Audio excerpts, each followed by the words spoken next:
welcome to the early summer, end of our hiatus edition. It's been a while. I'm Jeff. I'm Tom. And this is a Three Old Reds Fans podcast coming to you from Tom's house this evening, not too far from our good friends at Beans in the heart of Cedarville, the famous birthplace and final resting place of Reds pitching legend Bumpus Jones. Kim's not here tonight. We'll get to that in a minute. But before that, I want to give a big Three Old Reds Fans welcome to all of our new listeners, and a big thanks to Podbean.com for giving us a huge boost. So Podbean is the website we use for publishing our podcasts, and then we put them out through lots of other places that you can find them. But they're the ones there, and so I reached out to them a while back.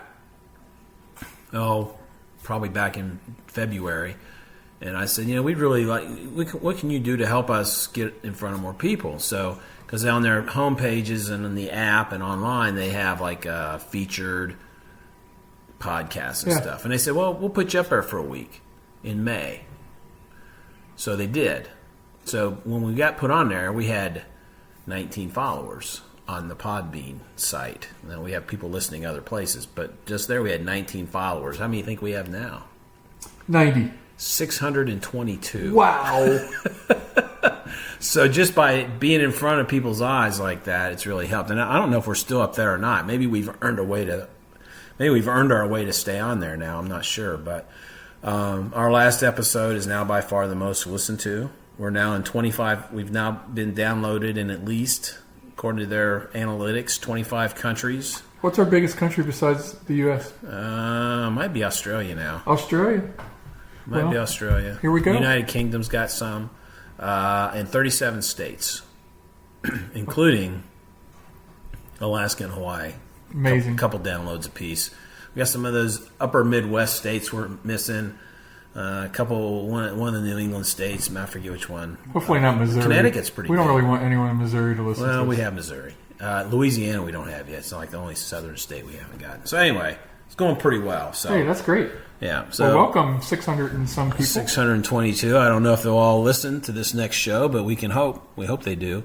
As a subscriber to our podcast, thanks again for being one of the most loyal Reds fans ever. And so we'd love more ratings on the iTunes Apple Podcast app. Those places you can give ratings and leave reviews, and you can do comments to us on Podbean. Also Twitter. We're at Three Old Reds Fans on Twitter, and we're on Facebook too. You can search Three Old Reds Fans and find us on Facebook. So we did put out a call late this afternoon. This is Tuesday. The Reds are playing Game 1 right now of their 2-game series with the Indians. Where they in about the 4th inning, scoreless so far, and so I put the call out. So I got like a couple questions on Facebook. We got 2 or 3 comments here on Twitter, and we'll get to those as we go through the show, as those topics and stuff become relevant to what we're talking about. So it's been a while since we got to do this because of traveling, right? So I went to Africa for a couple weeks and got to see some cool stuff. Yes, you did. And there seems to be a trend with this group. Yeah, Kim's in Africa. Well, he's on his way back now. He's probably en route to France right now. He's going to spend a couple days in Paris on his way back from Eswatini, formerly known as Swaziland. I was in Kenya. So 2 of the 3 Old Reds fans went to Africa. And I feel really left out. Yeah, yes. Well, reminds you of a Toto song, right? I went to Washington, D.C. Is that the same? Yeah. Well, then I got back, and I was like, we should do a show. And then you're like, I'll be in Washington all week. And I'm like, okay, well, then we'll wait next week. And now Kim's on his way back, but we couldn't wait any longer. We had to get together and do something. But you know what, Jeff? No matter where we go, we're still following the Reds. Yeah, and I was disappointed. I was over there. And of course, the Reds are playing like through the middle of the night, starting late at night when I'm over there. And we were busy every day with the work I was doing over there up early. And so I didn't really – but I could follow where I was staying. We had good Wi-Fi, and I could follow on the app, and I could look the next morning and see how the game went. I could watch the little highlights on the Reds, on the MLB app. And Now, I couldn't watch the games on Fox Sports Go.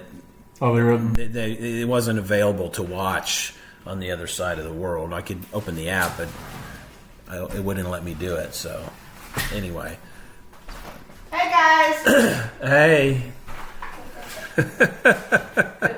Yes, you couldn't edit all that out. No, I can edit it out, or I can leave it in. You can leave it in. I'm much better than Kim Jennerette anyway. I'm definitely leaving that in. So anyway, so I asked you, Jeff, when you were in Africa, what did everybody in Kenya think about the situation with the Reds? And you didn't seem to get much reaction. I didn't get much reaction. They didn't know what I was talking about. Hard to believe. Hard to believe. Yeah, really hard to believe. Baseball is not really a sport played in that part of the world. So they like their soccer or football. They like their rugby. They play the school we were staying at. They have volleyball and basketball teams, so forth. But anyway. So we're here. Crucial. I think it's a crucial 4 weeks leading into the All-Star break. Yeah, it really is. So they're 8 games back going into tonight. 7 games back in the wild card. They're on this pretty difficult road trip. They started out 2-3 going through St. Louis and Philadelphia. Now they got these 2 in Cleveland. To win these 2 games in Cleveland would be huge for them, I think. And then they haven't won a series in quite some time. No, they're just sort of that.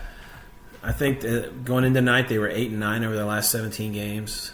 So they're sort of like, win a couple, lose a couple, win one, lose one. There's no winning streak. Right. Not like the Dayton Dragons right now, who were just mired in last place in the Midwest League, and now they've won 8 straight. And they're not. They added a couple guys, but all of a sudden they're playing and winning. And that typically happens for a team. Almost everybody has like a nice winning streak over there. You have to. But these guys can't get one, save their lives. So. Because, the way we're hitting the ball, of course. That's the big theme. Yeah, it is. It is. So they come home they got 6 at home with Texas and Cleveland, Texas and Houston, excuse me. And then they go to Milwaukee for 3. They go to the Angels for 2. Then they get a 9-game homestand going into the break. If they can have a winning streak on that homestand and get themselves around 500, then we start thinking about, are we maybe buyers at the All-Star at the trade deadline? Or if this next 4 weeks doesn't go well, are we going to be sellers again? Yeah, how close do you think we need to be in order to be buyers? We're in enough contention. Do we have to be within 5 or 6 games? Probably, and are you talking wild card? Are you talking division or both? But right now it's 8 in one and 7 in the other. So it's going to probably borderline. It's probably going to be, if it's 5 in one, it's probably going to be 6 in the other or something like. It's probably going to could stay that way, And so that's sort of the thing. And so, like I said, we put those calls out and.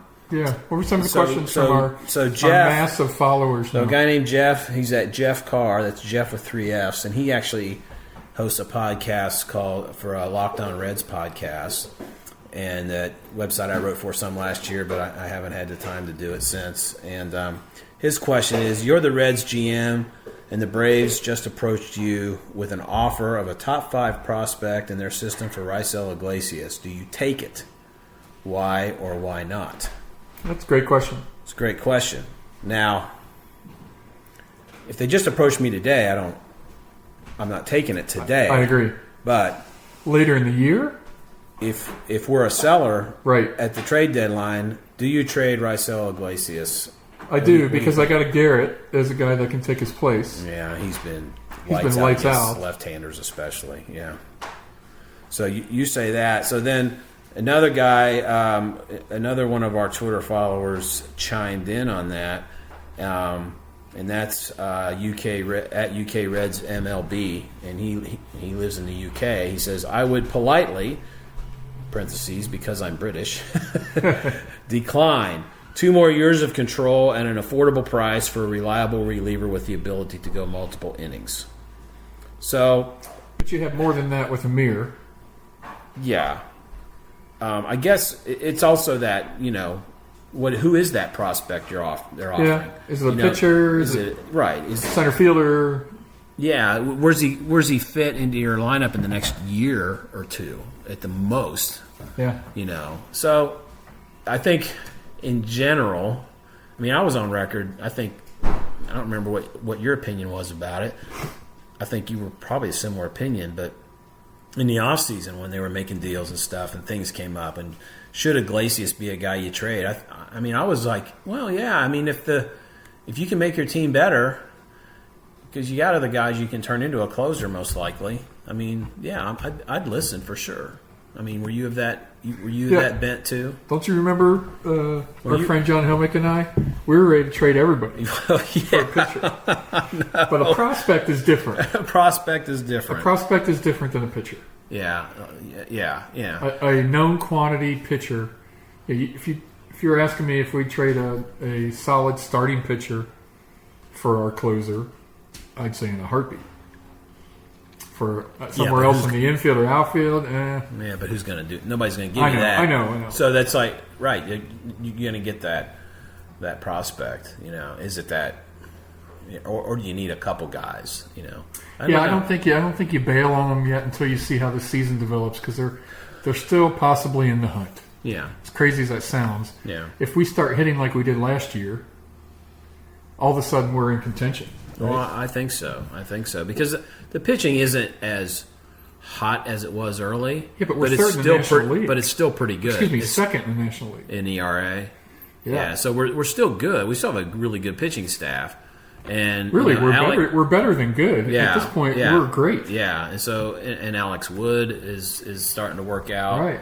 Right, good signs, and of his back seems to have good signs. So I mean, it's like. We're second in the National League in almost every category. Yeah. And the only team above us is the Dodgers, who are like a super team. Yeah.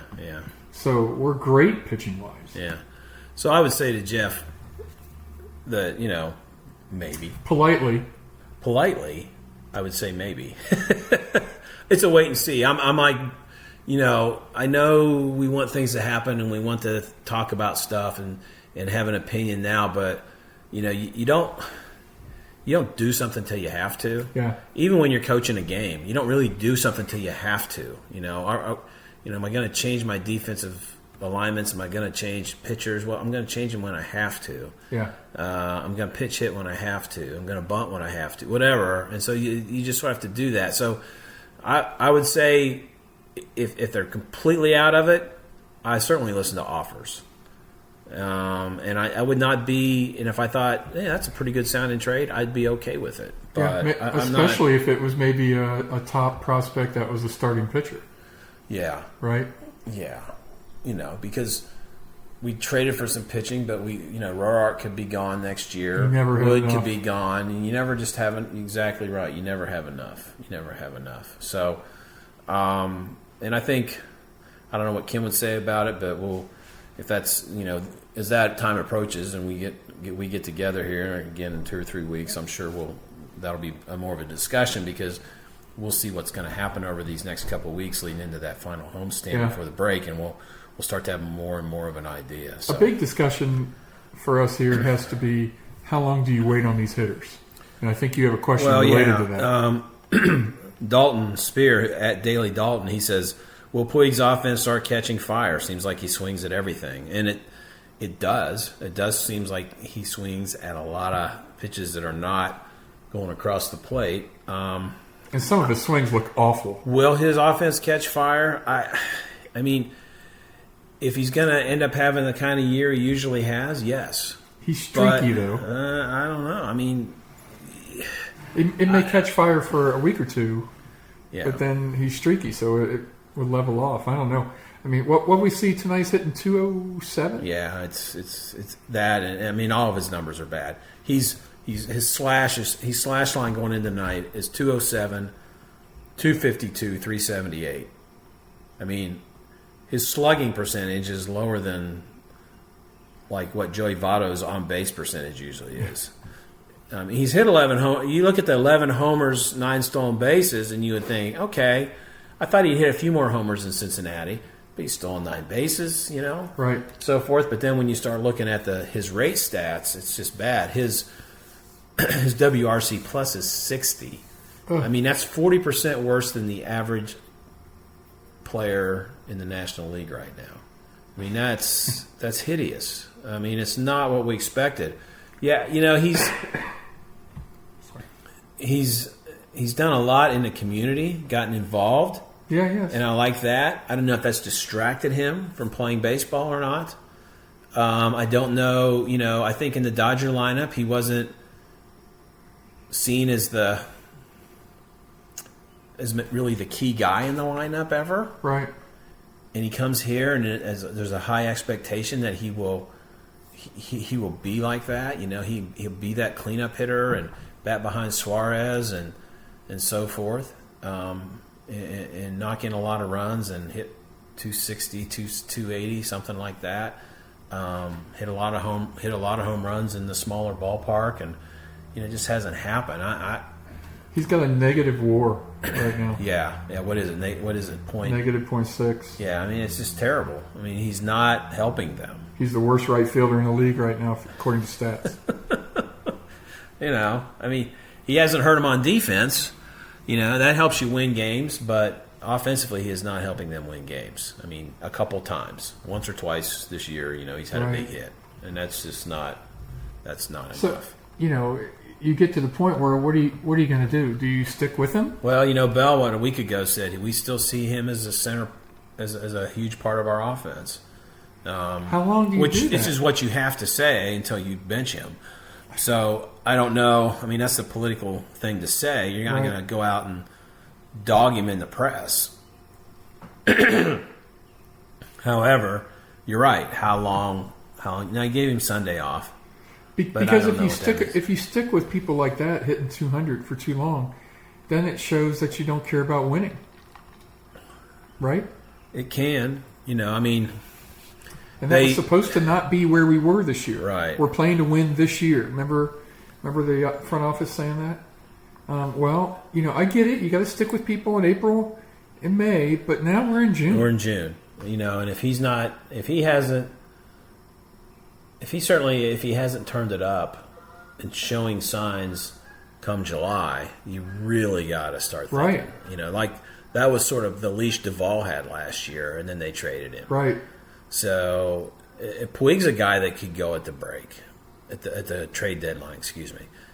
He's a guy. He's a guy that could go. I mean, you could see people thinking, change the scenery, come in. Power off the bench. That, or we got a guy hurt and we need somebody. I mean, look what Jay Bruce fell into this week. Right. McCutchen tears his ACL on a rundown the day after they trade for Jay Bruce to be a bench player for him, and Jay Bruce is National League Player of the Week last week. I know. He's Mr. Streaky. No, yeah. He might do this for about 2 more weeks, right, and then not do much. But I mean, I was never. I don't think I was ever a big fan of trading Jay Bruce, but I like that guy, and I thought even with his streakiness, he helped them win a lot of games. So, but so related to this conversation that's another story. We've got a bunch of guys hitting between 200 and 250. Yeah, right now. Yeah, the batting average is just one sign, and that's an indicator, because when you start looking at some of the other stats, they're not very good either. Well, that's what I was going to say. So let's take it the other way. Which ones do we stick with?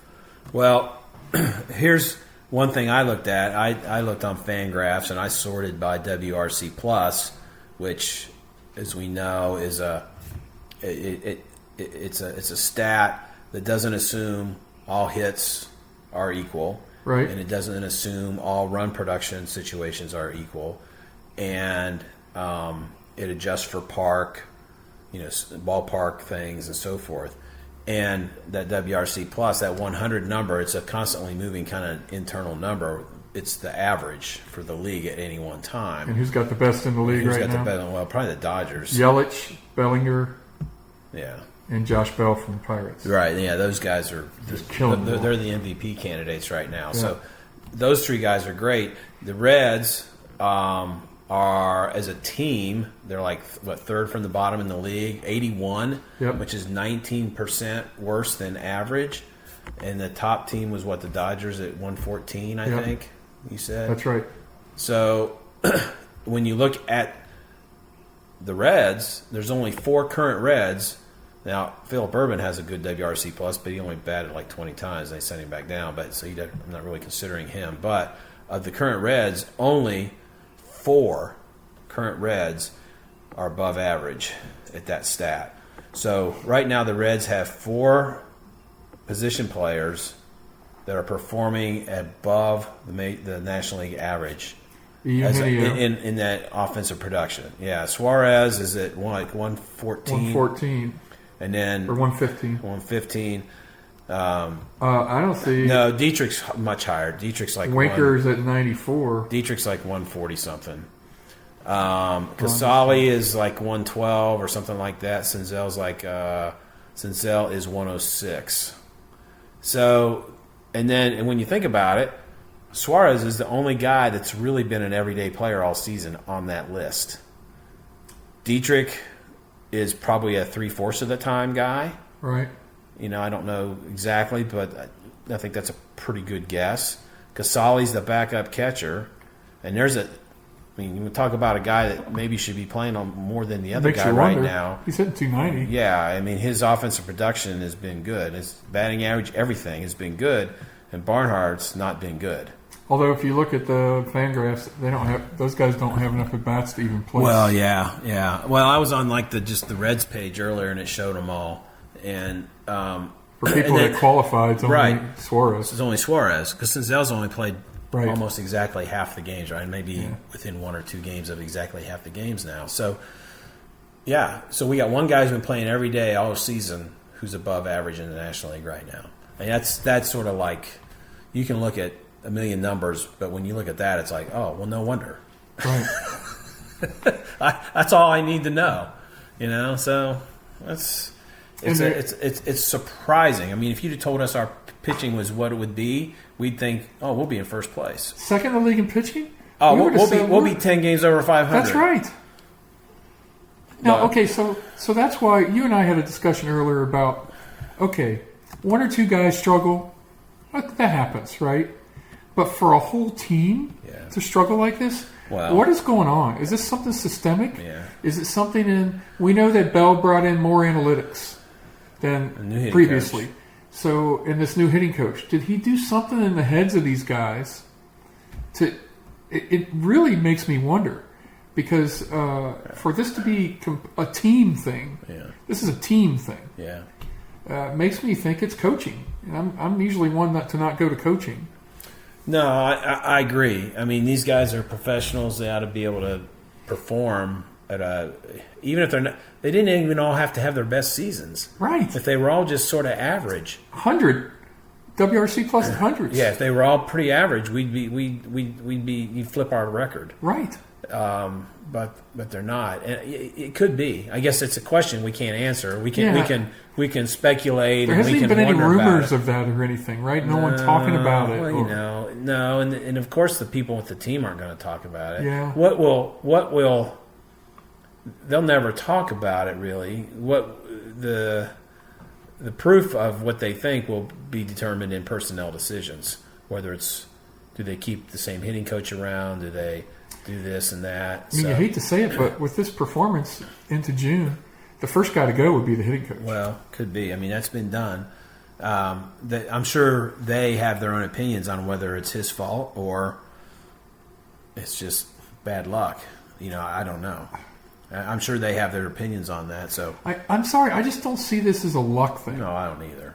It can't be. It's just too big of a coincidence. And so I got to believe it's some kind of philosophy or approach that they've taken this year that they obviously didn't last year. Yeah. Now, they've obviously missed Scooter Gennett, who's starting his rehab, but I don't think you can say, well, if Scooter Gennett was playing, right, everybody'd be hitting. If we had Schebler in the outfield and no Puig, that would have made a difference. No, because Schebler was terrible. Right. He's playing in Louisville. I'm just saying about the differences between last year and this year. Exactly, yeah. We wouldn't, if we had Billy Hamilton, we wouldn't be any worse. Yeah. Now Senzel has been much more productive playing center field and leading off. Do you agree that he's a better replacement than Billy? Like if Billy was out there? Oh yeah. I think so too. Yeah, he's hitting He's slashing 273, 333, 460, all better than Billy ever did. Right. He's got 4 homers. He's stolen 5 bases. His WRC plus is 106, which is better than everyone on the team, but Dietrich, Suarez, and Casale right now. Right. So I mean, he's performing very well for a rookie. You can't complain about what he's doing as a rookie. Especially throwing him in center field and leadoff. Yeah. As a rookie. I mean, come on. Yeah, he's adjusted well. I think I saw a ball hit his glove coming in. He probably should have had one night, but he doesn't look out of place out there when Right. I've seen him play. He looks like, he knows what he's doing. I heard him on Jim Day has a podcast. Have you ever listened to that? I listened to one. Really good stuff. Which one did you listen to? It was one of the first ones. With like Marty? No. Well, have you heard the Sean Casey one? No. That would be great. You have to listen, and this is for everybody out there. Jim Day's podcast. He's done Marty Brenneman. He did 2 parts with Bronson Arroyo that was good. He's done Brantley. He did Senzel, who I just heard. He's done Lorenzen, and he did Sean Casey, and it is a riot. I won't spoil it for anybody, but Sean Casey told 4 or 5 stories that I was laughing out loud, and I think Jim Day had tears in his eyes interviewing him. I mean, he was laughing so hard, and he had heard some of the stories before. So that one is a must listen to. But anyway, Senzel came across as a real down-to-earth guy. If you listen to that, he had some struggles growing up, family struggles. He lived 2 years in England when he was like going into middle school. Huh. Didn't get to play baseball for 2 years when he was like middle school age. Learned to play rugby and stuff like that, field hockey at a boarding school over there, and then moved back to Knoxville, which is where he grew up, and played in college. He was going to go to Georgia and play. Then the coach got fired, and so then he ended up back at UT. But yeah, he's comes across as a real down-to-earth kid who really wants to work and really wants to be good. And if he seemed, that's one thing about these shows are nice because it's just those 2 guys sitting around and people open up. They know Jim. Jim's an easy guy to talk to, and I think they're really telling the truth. And so I think Senzel he's gonna be a really good player. I don't know how good. I'm not predicting he's a Hall of Famer or a 10-time All-Star, but I think he's going to be a really good everyday player. And he thinks in the near future he's in center field for a while. He says, I'm not saying that I won't play infield ever again, but for now I really feel for a good while this is where I'm going to be. Well, when you look at the Reds, I mean, the only chances if Scooter would go somewhere, right? Yeah. Well, that's another thing. What's Dietrich going to continue to do the rest of this season? Where's he going to go? Because if Dietrich continues, and he's slumped a little bit here the last few games, but if he has a good second half of the season, I mean, he and Jeanette are kind of the same guy a little bit. Do you need them both? Do you keep them both? And they've got Dietrich at least 1 year of control for him while Scooter's a free agent. Well, I can see Scooter going and Dietrich staying. You're not going to like this, but if Winker and Puig aren't producing, you got to put them in one of those spots. Well, you might. You really have to. You might. I don't know what Winker is going to do long term. I think sometimes the guys don't really break out for a year or two of playing, and he hasn't even played a full season of Major League Ball. But if you want to win right now, then you got to make decisions like that. I agree. And I think we're in that stage. We're into June now. I think you have to start making some of those tough decisions. Well, there's certainly, if Puig doesn't really get it together, they're not going to re-sign him. Yeah. There's no way. They'll start him the rest of the year. They'll bring up Taylor Chamel and put him in right field or left field before they do that. That's a great point. I would think. That's when you start doing that kind of stuff. But yeah. Anyway, so we were going to talk about a trivia question. Yeah. You had a trivia question. Let's do that now, and then we'll give the answer at the end. So what? You laid this one on me the other day, and I got two. I was 2 or 3. I was impressed, but I couldn't think. The third one, I was like, that sounds a little familiar. But I was enjoying the super regionals for college baseball this week, and because I'm a northerner, I always rooting for the northern teams because there are so few of them.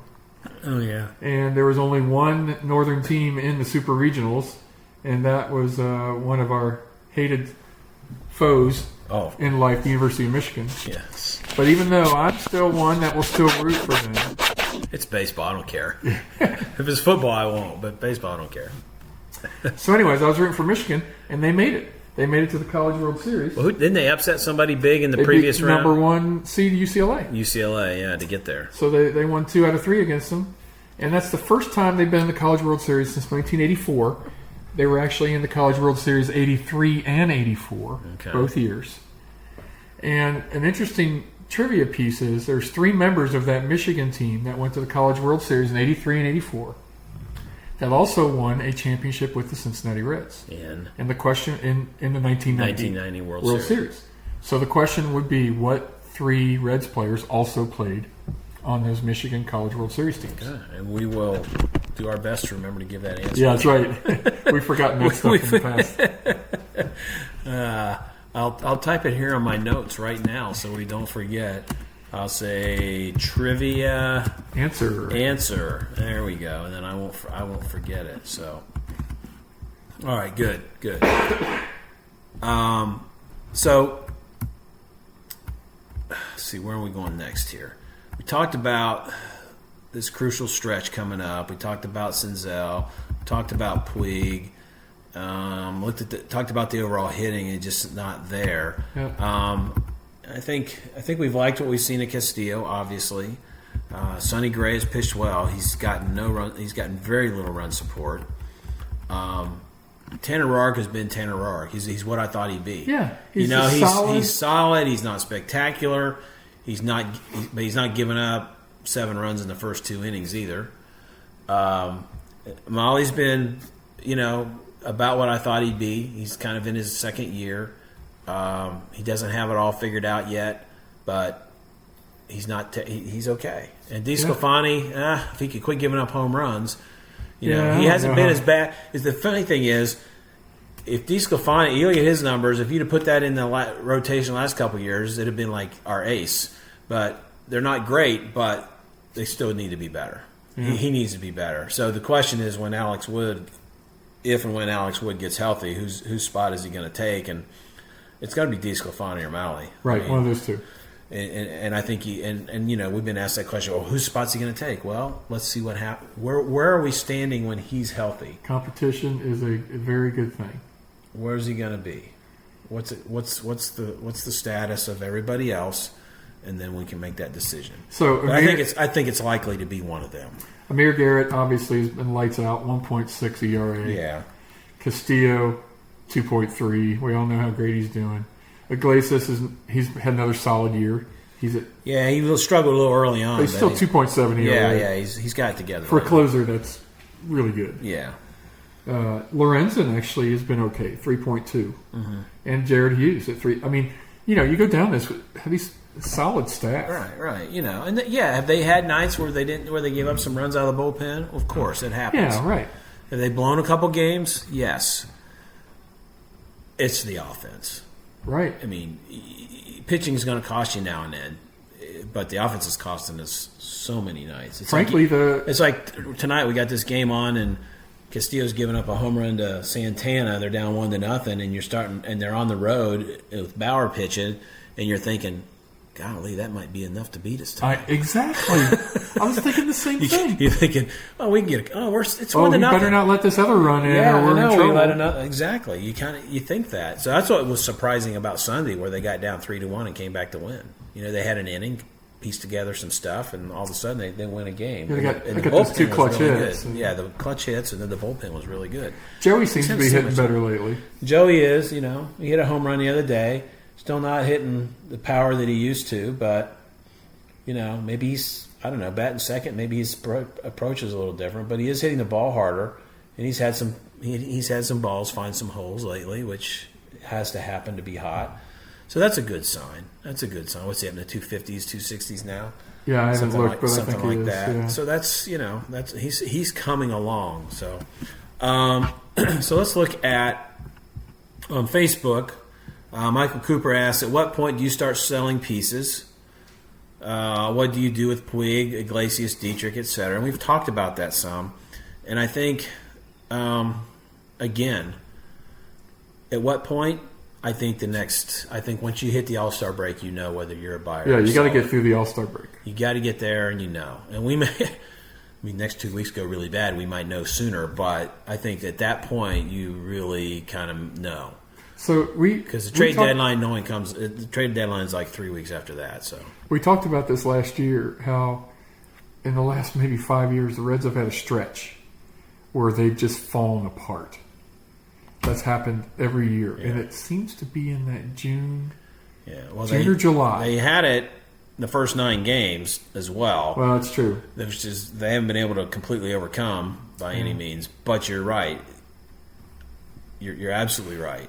That could happen. That's why I'm like kind of crossing fingers and toes and everything else. Although pitching is like defense in basketball. It shows up every day, and so you avoid some of those terrible spots with that. I think so because they're going to win some 2-1 games, Right. And they might win 2-1 tonight, I mean, Castillo and might go 6 or 7 and turn it over, and bullpen's good. Bullpen does what they're somebody doing. And Dietrich hits a 2-run homer or something, and we win the game. That could happen. So I think I think that sort of answers that question. I think Dietrich is not a guy that gets traded. Depending on what Scooter does. Depending on what Scooter looks like when he comes back. Because like I said, I can see Scooter letting him go and keeping Dietrich around. He's such a valuable utility player. He plays everywhere. Plays so many positions. How valuable is that? That's why I like probably Van Meter's the guy that goes down when Scooter comes back, because all the other guys are more versatile than he is. He's just an outfielder. Farmer can play multiple positions. Dietrich can play multiple positions. That's exactly why. So, another guy, another friend of mine, Mike Routson, says, if Jeanette comes back, does he start at second? If so, who do you sit? And Dietrich should play every day, and where? So, I say he absolutely plays. Back to your, how long do you wait on Puig? That's right. Corner fielders. And Winker. Because Winker hasn't shown us what we thought he was going to show us either. So, he had a stretch early where he hit a bunch of home runs, but he's not been consistent. So, I think Jeanette gets in the lineup, plays just about every day, and maybe unless Puig and Winker get hot, Yeah. I think you're going to see Dietrich playing both of those. Yeah. And giving Joey a day off at first. Yep. You know, Farmer's probably going to play less. Giving Joey a day off at first. Scooter probably play 3 or 4 games, take a day off early on. You know, as he's getting back into it. Scooter's a little bit fiery. Oh, I think he helps us with that. I think they miss him. Yeah. I think they miss him, clubhouse, dugout.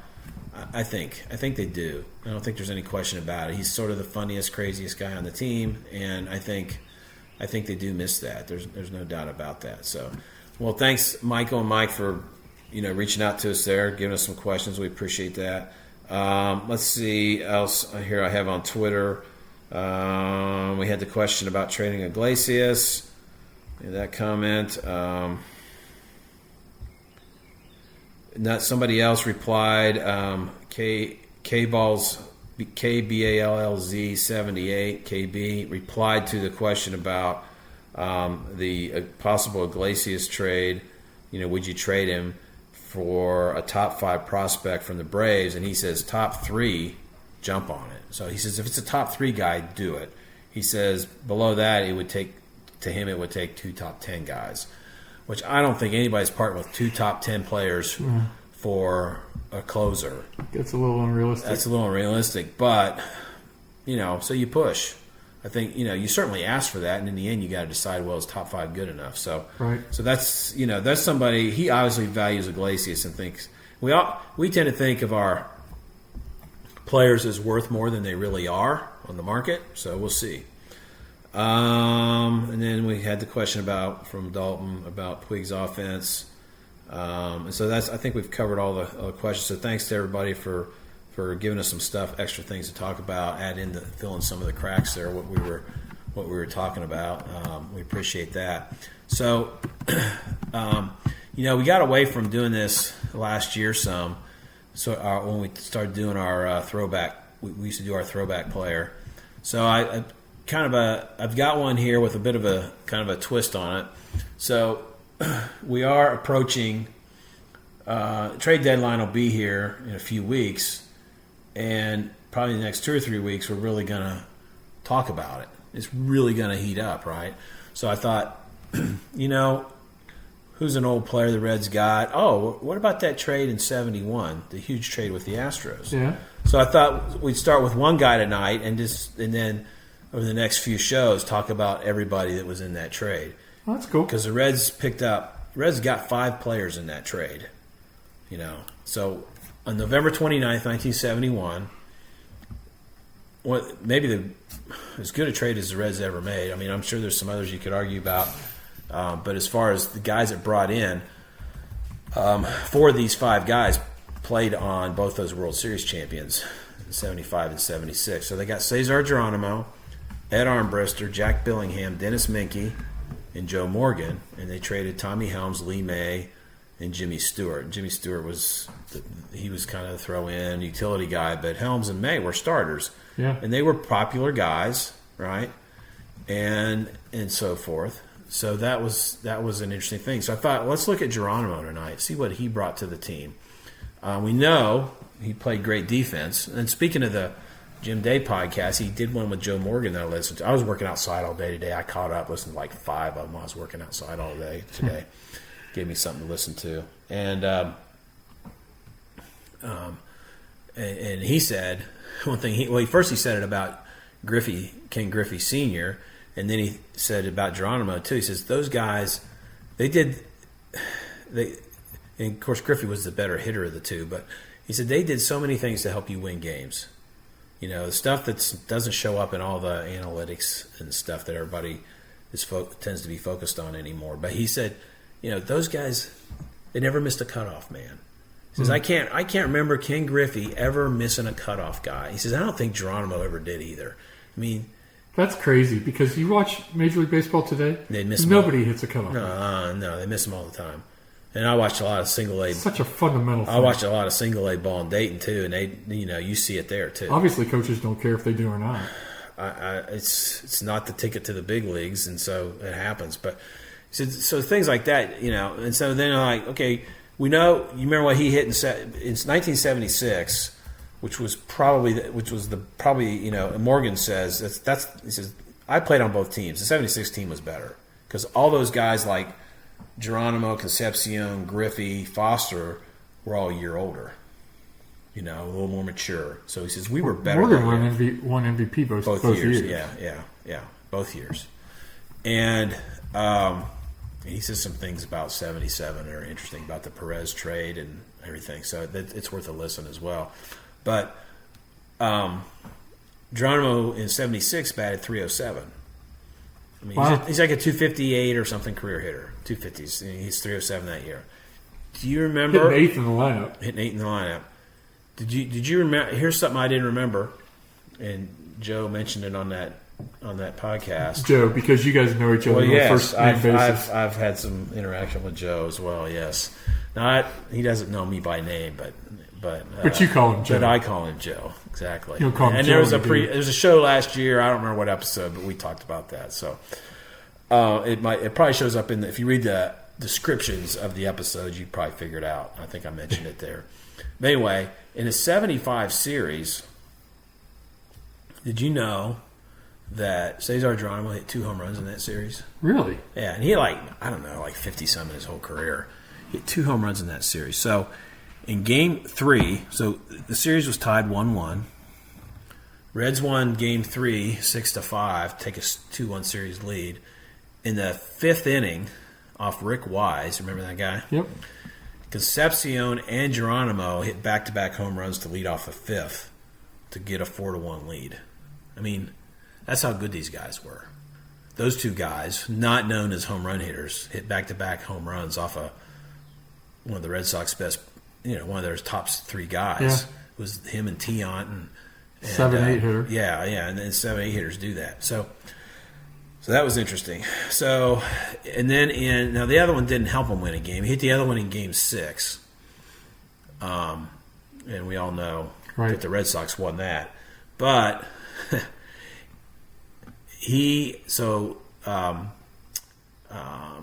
hit. Let me see my notes here. Game 6. Oh, also in Game 5. Let me back up a second. Game 3. So he hits the home run to give him a 4-1 lead. Geronimo. That game went 10 innings as well. There were, I think, the 2 extra inning games in that series. Game 3, Game 6, and Morgan. Of course, I remember Morgan had he knocked in the winning run in Game 7. He also had a walk-off single in Game 3 in the 10th. He singled off Roger Moret, and Geronimo was the guy that scored. Geronimo led off the 10th with a single. Bases ended up getting loaded. I think somebody else got on somehow, and then I think they had an intentional walk, and Morgan singles in Geronimo to win the game. So he was very involved in the Game 3 victory. You don't win that game without him. Game 6, he leads off the 8 against Louis Tiant, who's still in the game, trailing 5-3. Because they did that. They did that back then. Louis Tiant wouldn't be anywhere near the mound in today's game. So he homers to lead off the top of the 8th. It's 6-3. Now, I don't remember it all that well because I was 9 years old, and, what were you? Yeah, just a little younger. So I remember it, but I don't remember all those details, so I looked it up today. So, and of course, I'm sure we were thinking, we're going to the bottom of the 8th. We're up 6-3 with our bullpen. Right, Clay Carroll comes in, or Raleigh, Eastwick, or McInerney. Yeah, Bourbon, any of those guys. We're going to shut them down the 8th and the 9th. Somebody's going to pitch the 8th. McInerney's probably going to pitch the 9th. All right. Well, Bernie Carbo hits a 3-run homer in the bottom of the 8th. I mean, ties it up, Yeah. And then, of course, Fisk hits his home run in the 12th for the 7-6 lead, for the 7-6 victory. And so if you think about it, if Geronimo doesn't hit that home run in the 6th or in the 8th, Bernie Carbo wins that game. There's no Carlton Fisk home run. That's true. Isn't that funny? I mean, that's how it works. Yeah. There's no Carlton Fisk home run if Cesar Geronimo doesn't hit a home run in the 8th inning. So, yeah, I mean, we've heard a lot of stories of teams with great players, but they don't mesh, right? They don't play their roles, and the team doesn't get together. I think that was probably what Joe was saying is these guys that weren't the Hall of Famers still played great roles on that team. Yes, they did. They did. That's cool. And the pitching, and I've always said the pitching is very underrated on that team. You look at where they stood in the league. They were top 3. They were 4th in the league in this, 3rd in the league in that as a staff. It was like, they didn't have 4 guys win 20 games, 25 games. They had 10 guys win 10 games. It was sort of that type of thing, And I think Joe said that in that, something like that on that when I was listening to that today. So that's what they were. And he always said, I always feel bad for those guys because it's like, and it makes sense because, I mean, you had a Hall of Fame lineup. Yeah, but there's no Hall of Fame pitchers. But you had so that's why they overshadowed them. But he said they did not get what they deserve, the due that they deserve. So anyway, so interesting, fun to look back. Yeah, it is. The 75 series, and we'll look at on the next show. The next guy listed on the. Sorry, that's okay. So on the next show, we'll look back at the next guy listed in the trade, Ed Armbruster, and we know what we're going to talk about with him. Ed Armbruster was very key in a game in the World Series. That's right. And Geronimo was involved. It was all, those guys were all involved in that. And so that was. So we'll look back at that, and then we'll talk about the other guys too as we get to them. So I think. Speaking of trades in 1971, is George Foster also came over in 1971. Was he in that? Was that the same year? Yeah, May 1970. I was just looking. Yeah. He came over from the Giants. So right. Talk about two key trades for people. Yeah. And then Sparky figured out because how to get Foster in the lineup when he asked Pete to go to third, because Dreesen played. Minky came in that deal and played third base for most a couple years, but he wasn't that good. And then Dreesen played it for a year, but Foster still needed to get in the lineup, so that's when Pete moved to third, and Dreesen became a bench guy, and Foster started to turn it on, and so the GMs and all those type of people brought people in, but Sparky made decisions. It was his decision to put Pete at third to get George in the lineup. So Sparky deserves a lot of credit for. He does, as far as forming and building that team and identifying how good Foster was. Right, and knowing how he needed to bat guys and so forth. The batting orders and the way he handled the pitching staff. And Rose deserves a lot of credit for being able to pick up third base. Come on. Yeah, he wasn't a great athlete. Was he Brooks Robinson? Was he Nolan Arenado at third base? No. Enough to win a World Series. But he was good enough, and he's a ball player. He was gonna play it. He And he wasn't a great athlete, so he did it. He had to bust his butt to learn third base. Yeah, he sure did. Okay, episode 40, uniforms. 40. 34 players have worn number 40 in Reds history. A lot of the names I don't recognize. Gotta be pitchers. Yeah, I did not look down through I didn't see anybody who I knew for sure wasn't a pitcher, but I got 4 names here. The most recent was in 2017-18, and that was Austin Bryce, relief pitcher. 3 other names through the 70s and 80s into 91. 3 other pitchers that anybody would recognize. There were a few other somewhat recognizable names on the list, but I thought these were the 3 most. You got any ideas? I have no idea. No idea. Okay, from 88 to 91, Jack Armstrong. And in 90... All-American boy. Yeah, in 90, he starts the All-Star game. Right. He's great the first half. Wasn't so good the second half. I'm not sure he even pitched in the World Series. Never good again. No, that was it.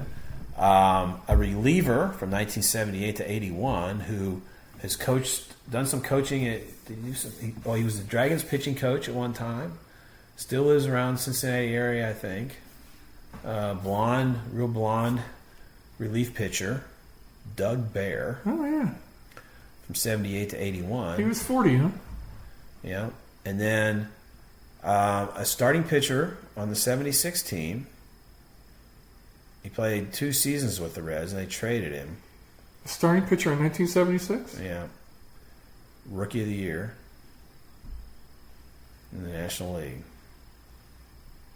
Freddie Norman? No, he was much older than that. Yeah, Pat Zachary. Pat Zachary. He was number 40. He was Rookie of the Year. Yeah, he was Rookie of the Year in the National League, and then a couple years with the Reds, and then they started making all those trades. They traded Perez, and that was the downfall of the big red machine. But they traded Zachary as well. They traded Zachary in that Doug Flynn for Tom Seaver deal. Yeah, you're right. That was the Seaver deal. So you couldn't argue with getting Seaver, right? But the Perez trade was the one that everybody looks back on and complains about and wonders if that cost them a chance at a 3 straight. So, okay. So I think I've covered everything I got on my list. You got anything else besides our trivia answer? No, yeah. Trivia answer? Trivia answer. I'm sure everybody could not turn off this podcast until I gave this and answer. I'm sure there's one everybody knew. Yeah, I'm assuming everybody knows the former University of Michigan shortstop that played for the Reds, of course, Mr. Barry Larkin. Yes, a Hall of Famer. Who, by the way, the year before he went to the University of Michigan in 1983 to play in the College World Series, got a base hit off of me in the playoffs of the high school. Really? Yeah. So you were 1982. 1982. I was a sophomore in high school. You playing Moeller, and he got a hit off of you. Pretty sure second round of the tournament. Second round. So it was interesting. It was actually double to the opposite field, to be exact. So we had a little deja vu time warp last week because I covered a regional final for Daily News. I went down, played at UC to cover Springboro, which is a Dayton area team, playing Cincinnati Turpin Spartans. My alma mater. That's right. Playing in their first ever regional final. Certainly not while I was in high school. Well, you couldn't get past Moeller. And the coach was? Don Gullett Jr. How about that? That's pretty cool. Yeah, that was pretty. I didn't get to talk to him, but because Springboro won Springboro, too. Springboro beat him like 10-3, and I saw like a weird thing I'd never seen before in a baseball game, and it feels like the last couple of years, the Dragons games and any games I go to, I see something like I've never seen that before. It's like every third game that happens. So at this game, kid for Springboro hits one over the fence to put him up. We thought 5-0. He scores. It's 5-0. They celebrate 3-run homer. Well, upon appeal, he was out because they said he missed home plate. The umpire said he missed home plate. So he suddenly had a 2-run triple, 4-2. So anyway, I know I'm getting on a tangent here, but I thought it was interesting because I texted. Wow. I texted you the pictures from I was standing down by the dugout taking pictures of the game, and I shot with my phone, and there's in the Turpin, and you're like, what? Say the uniforms have not changed. It looks exactly the same. The same T on the hat, the same Spartan on the breast. I'm like, you're kidding me? Redesigned the unis a little. All right, so back to the trivia question. So Barry Larkin. Of course, Barry Larkin, which I think most people kind of remember, he was with Michigan. Yeah. So University of Michigan's first baseman was a gentleman by the name of Hal Morris, which I faintly remember that he was a Michigan guy. The one I didn't know was the University of Michigan's third baseman was a Mr. Chris Sabo. Yes, yeah. And so Larkin and Sabo are the two that I was pretty sure of. And I knew Larkin, I was pretty sure of Sabo. I didn't know about Sabo. But I didn't. Morris escaped me. Crazy. Yeah. So, and those were, I mean, they weren't just like three guys on the team. They were three regulars. Key guys, right? Yeah, pretty regular. I mean, No. first base was, Benzinger played a lot of first base too on that team. But No wonder Michigan was in the College World Series. yeah, they had a lot of talent. Yeah. A lot of talent. So it's kind of fun. yeah. All right, very good. So, well, happy trails to Kim. Gets back soon, and we can get him on the next show. And we hope the month of June is going to be really kind to our red legs here. Yes, we do. June and Get these bats hot. First part of July. Yeah, it'd be nice. It warms up. And It could happen in a couple weeks. It really could. It could. I mean, they had, not this past week, but maybe the week before, it was like it was waking up. It felt like they scored a lot of runs. But then it's sort of, just sort of. They need like an 8 out of 10 streak, Oh yeah. They can't get that big winning streak. So, but there's always the future. That's right, and it could happen. Hope springs eternal. And we're not giving up on these guys. We're disappointed with the record. Not disappointed in the pitching. Not really disappointed in the effort. Just. Man, we got to get some guys producing, hitting the ball, and we also got to hope that we have a manager who will have the guts to make some tough decisions if he has to make them, and the front office that lets him do it. Right? Yeah, it lets him put the lineup on the field he thinks is going to win, and not be afraid to bench somebody if he has to, cut somebody's playing even time. A Puig. Yeah, absolutely. I mean, I'm all for giving the guy. Maybe the next couple of weeks still, but until Jeanette gets back. But when Jeanette gets back, things get more crowded, as we said. And that's when you gotta make those decisions. I think we're on the end of our giving people a chance. Time period. Yeah, I do too. I think right now it's like, well, who else is going to do it? Because nobody else is hitting either, so you might as well play Puig. But when Jeanette comes back, if he's hitting, and you're going to. Jeanette's going to play. Weeks. You're going to give him some time to work it out, get going.